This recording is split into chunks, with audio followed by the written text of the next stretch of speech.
Hi friends, చూసారా? ఇలా చెక్కు తీసాను మామిడికాయలన్నీ.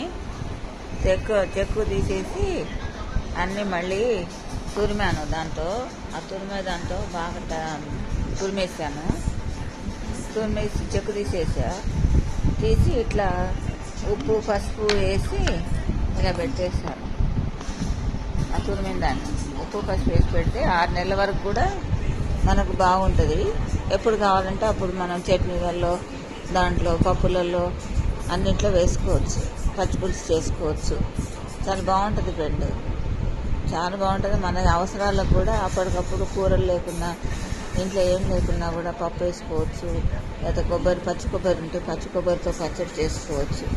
చాలా బాగుంటుంది ఫ్రెండ్. ఇట్లా చేసుకుంటే మనకు పని తేలిగ్గా అవుతుంది, అలకగా అయిపోతుంది. అప్పటికప్పుడు మామిడికాయలు తీసుకురావాలి, తురమాలి, లేకపోతే కొయ్యాలి, ముక్కలు చేయాలి. ఇవన్నీ ఈ ప్రాసెస్ కదా.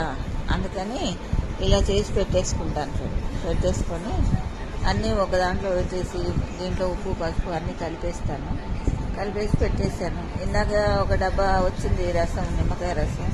ఇది స్టాక్ పెట్టేసుకుంటాను ఫ్రిడ్జ్లో. పెట్టుకొని ఎప్పుడు కావాలంటే అప్పుడు యూజ్ చేసుకుంటాను దాన్ని. కొబ్బరి పచ్చడి, కందిపప్పు కొబ్బరి పచ్చడిలో చాలా బాగుంటుంది. అది కూడా ఒకసారి చేసినప్పుడు వీడియో పెడతాను ఫ్రెండ్.